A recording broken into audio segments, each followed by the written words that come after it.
What's up, you guys, and welcome to a whole new episode of Tony Approved. What's up, everybody? As you can tell, you guys, this is a Saturday. This is a lazy day. I have on no jewelry. I literally just woke up this morning, ran out to grab some food, ran to my friend's house. I have been wanting to make a story time video and start to share more of my stories with you guys on my channel. Now that I'm more comfortable in who I am in reality, and I've kind of become more of who I am and more of myself towards my family members and the people around me, so I feel like I can share a little bit more of me on social media. Could be freely taking off the seatbelt because I want to loosen up. And I want to tell you guys about the very first time that I went to New York City. Now, I really hope I don't look too crazy. I went to Our House and got a chicken Philly, so I'm going to eat that while I'm telling you guys the story. Hopefully they got my food order correct. Oh, it does come with ranch. I asked my friend if it came with a ranch, and he said he don't know, even though he orders this all the time. So basically pay for extra ranch for no reason. This is what it looks like, you guys. This is my food. It's a chicken Philly. I got some fries. The white stuff is ranch, like I said. And I am going to eat this while I tell this story. Okay? I've only been to New York City one time in my life, but it was extremely impactful. I don't think they cut this. I'm a little nervous to tell this story and eat. I have made other food videos on here, but y'all, I'm such a foodie that I be about getting distracted and really into my food versus telling my story. But yes, I went to New York one time. It was probably the very first time that I actually that ranch is good. It was the very first time that I actually felt like I really traveled somewhere and realized that life is more than just my backyard in Jacksonville. And that's really important for people to know. I know now, I mean, with the coronavirus, people aren't traveling as much, but there are a lot of people, older people in Jacksonville, that has never really been outside of the city, and that is a shame. I'm gonna try to see if I can just tear some half.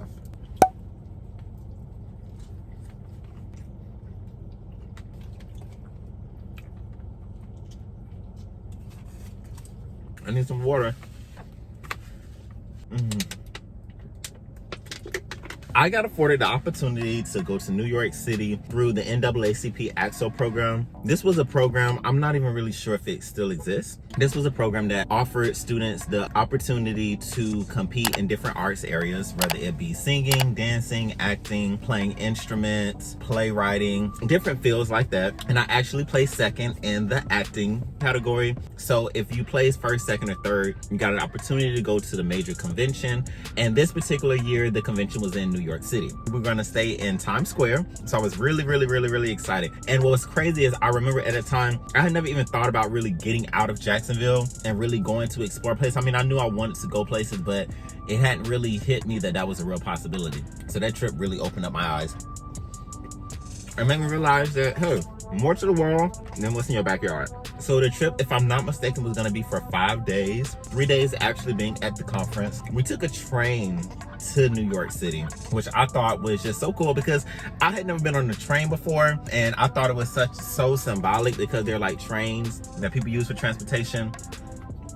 In New York City, trains isn't really a thing down here in the South. So we got on the train. I remember it was like a 16-hour ride. I'm dipping my sub inside of the ranch, y'all. I'm gonna have to put that down to tell the story. I don't even know how other people do it. So we took a train to Times Square. It took us about 16 hours to actually get there. And I remember riding on the train. I don't know if any of you all have actually experienced riding on the train, but it shakes when you're riding on it, and it feels a little unsturdy. It almost feels as though someone was driving by. It almost feels as though you're gonna fall off of where you are, you're gonna fall off the tracks, but you don't actually do. The train ride was super fun. I was surrounded by all of the other people in my high school that had placed in the different categories, and because it was with the NAACP, we were all surrounded by really mostly Black people, and that was the cool part because I got to hang out with almost the Black elite talented group of people. I remember being on the train and Ego being the big song from Beyonce back then, because of course everybody loved Beyonce, and we was all singing Ego on the train. I remember being anxious and nervous about what my experience was gonna be like actually seeing New York City for the first time. but nothing compared to me actually getting there. The train ride was real cool. Because it was a 16-hour ride, we really got a chance to really bond with each other. The adults wasn't really bothering us. We really had time to just kind of sit down and talk. What's really crazy is one of the guys in my school, he was this muscle-bound dude who was just always super, super cool. And I remember him talking to me or whatever, and we just sharing life stories. And he actually came out to me that he was bisexual. And I remember feeling a sense of kind of like accomplishment, like that he told me that, because I used to find myself in that situation a lot back in the day where I would always be friends with people who weren't particularly cool with a lot of gay guys. And for whatever reason, they always was able to be cool with me. And they would always tell people, you know, I'm not friends with too many gay guys, but I'm friends with Antonio. And so the fact that he was able to actually trust me with a secret like that, and he didn't think that I would go and spread his business or just go tell him or even try him, like, or not try him, but you know, it was just really, really cool. It was a really, really nice experience. So once we finally actually got there, I remember seeing it for the first time, and oh my God, it was just so amazing. It was so amazing to see Times Square for the first time, to literally see stuff that I had always seen in movies. Is somebody walking behind me? To see the stuff that I've always seen in movies. Home Alone 2 is my favorite movies. To see like New York actually looks like that in person. It's full of traffic, it's full of people. You gotta be walking or you gonna get pushed over. Like, it was just so super cool. We got there, we checked in our hotels. Y'all, let me tell y'all how the Jacksonville branch tried us. Literally everybody else was staying in one hotel but us. We were staying in a hotel down the street, which probably had something to do with us not raising enough money in time to stay where we needed to stay, but that's a whole nother story. I remember the trip being 3 days, 5 nights, but the chronological order of everything kind of is a little fuzzy. I want to say we got there about 12. We must have gotten there about 12. We looked around New York. I got a chance to see the Sean John poster. I remember how crazy that was for me to actually see that in person, because I had seen it so many times on MTV. So it was just super, super crazy, cool. We really got a chance to see Times Square. The second night, we went to the conference, and it was so cool once again to see all of these Black people from all across the country auditioning and participating in their different arts areas and fields. I remember the year before, we had some special guests that came out during the awards presentation, like superstars. I don't remember seeing anybody famous then. I guess New York was the fame. But yeah, so it was really, really cool. I remember I was hanging out with my homegirl, AJ, on this trip, and she had told me that she had got super, super cool with this dude, y'all. This dude that was staying in the hotel, and she wanted to kind of sneak out and hang out with him or whatever, but she didn't want to go by herself.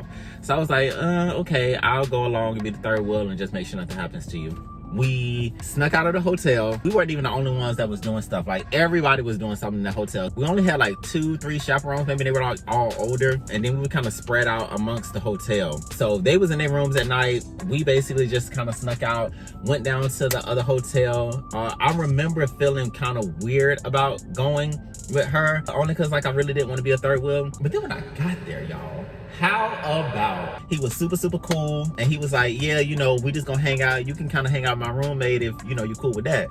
So I'm like, okay, that's fine. No. Let me take it back. I think the guy had 4, it was like 4 of them staying into a room. And the dude had told AJ to bring me along because his roommates was gay. So when I got there, what ended up being, it was the dude that she was trying to hang out with and the 3 other dudes. The other 2 gay guys was actually already messing with each other. So it was kind of like, okay. So the third roommate was kind of sitting up to himself, by himself, by the window or whatever, and it got kind of late, and you know, we started turning off the lights, and you know, people do what they do or whatever. So I ended up going over to the roommate that was by the window. I don't remember what his name was, but I do remember he was from Ohio. And we were just talking, you know, kind of getting to know each other, and he actually ended up telling me that he liked dudes too. So now I'm like, oh, okay. and now I got a little tenderoni that I can talk to. But it ended up being like real cool. Like, nobody was in the room having sex. Everybody was just kind of in their own little zone, vibing, talking. I think they was feeling each other up under the covers, but I was so focused on what I had going on that I was really paying attention to them. But he was so cool. It was so nice to talk to him, talking about the comparison between living in the North and the South, the arts areas, what we wanted out in life, you know, what it was like to be gay, what our gay experiences was. And it was just really, really super dope. The next day, we actually took another tour of New York City. This is when I got a chance to do a little sightseeing. We stayed in Times Square primarily and saw Times Square the first night we was there. But then we ended up going over to Harlem. So I got to drive around Harlem, see different places in Harlem. We actually went to the Apollo Theater. I was on the stage, got a chance to rub the stone. And I remember taking that moment in and being like, wow, like I'm really at the Apollo Theater. It is not as big as it looks. Even now, when I think about the fact that I was able to stand on such a historic stage, just so many legends and icons have stood on, it's just, God is good, man. God is good. I'm outside of the Apollo Theater. At that time, they had this wall dedicated to Michael Jackson. I got an opportunity to sign it and tell him thank you for inspiring all of my faves, because he definitely did that. So after the tour, I don't think we had any performances that night, but they had like a major party. No, that's not what happened. I'm getting kind of fuzzy. I know one of the nights, me and my homegirl, Tamara, got together because she was actually dancing up there with the Alvin Ailey School for the summer. She took me to get some pizza. So I got some New York pizza, I got a New York hot dog, and we just chatted it up, we talked. Me and AJ ended up hooking up later on that night, and then going back to the hotel to hang out with homeboy in the room. And once again, we had really, really great conversations. I took a little peek at his eggplant. And I think the coolest part of the whole situation was the fact that from where their hotel was, we got a really clear view of New York, or of Times Square. And I remember looking out of the window and just feeling so complete, like, dang, I have this dude here. He is really feeling my vibe. I'm feeling his vibe. We're in New York City. I'm looking out at New York City, at what I've always seen on TV. It was just an eye-opening experience, and it just showed me like there's so much more in this life that you could live, and there's so many more places that you can go and that you can experience and that you can visit. Literally, I know I would travel and go all across the world, but, well, speaking of existence, more all across the United States so far. I don't remember the third and the final day. I just remember them throwing like this big, huge banquet party for the close of this celebration. And I remember they had New York DJs, and what struck me that being the biggest difference is that they were really not playing anybody from the South. Like, they weren't playing none of the hood crunk music that I was hearing, none of my Floridians. They weren't really playing any of them. They were doing like the booty shaking and the popping that I was used to. A lot of people were kind of standing in circles, and they were doing like break dances and spinning on their head and stuff like that. I just remember that being really, really cool. And even at a younger age and not quite completely on my conscious journey yet, I still was able to really take that in and be like enjoying the culture of New York, and the fact that it was different, and the fact that this was a once in a lifetime opportunity, and to just really soak up the culture. And yeah, it was just an awesome experience, an awesome trip. The next day, I think we left about 12, got home, and it was just amazing. Like I said, this was the very first time that I had ever went somewhere. Yeah, New York was the very first place that I ever went that would be like a dream city, like a dream place as a younger person. Like, oh, I want to go here, I want to go there. It was the very first place that I actually went, and it really opened my eyes, because it wasn't something that I planned for. It wasn't something that I intentionally try. I mean, of course, you know, I auditioned and I was trying out for it, and I really wanted the place to be able to go, but it wasn't like okay, this particular day I'm going to New York City, I'm going to plan for this, It just sort of happened. I believe it was the beginning of me realizing that you don't have to try so hard. You don't have to overdo it. You just have to keep moving forward, keep living your life, and you'll be exactly where you want to be. And yeah, so it was super, super amazing. I really enjoyed it. Y'all, I hope y'all enjoyed this story. I'm about to finish my sub. I have so many more experiences and stories that I'm going to share with you guys. I want you guys to drop down in the comment section and tell me of the different places you've traveled. If I've traveled to your place, I'll tell a story from where I'll tell a story that took place with me in that city. And let me know what else do you want to hear me talk about? Do you want to hear me talk about love? Do you want to hear me talk about concerts that I've been to? Do you want me to hear me talk about life experiences? Just anything. I really want to kind of open up more and really let you guys a little bit more into more of who I am outside of just my love for music and talk about entertainers. Shout out to Our House, because this is not even cold. I'm about to gobble this down. Thank you guys so much for watching, and I'm going to check you guys out in the next video. Be blessed.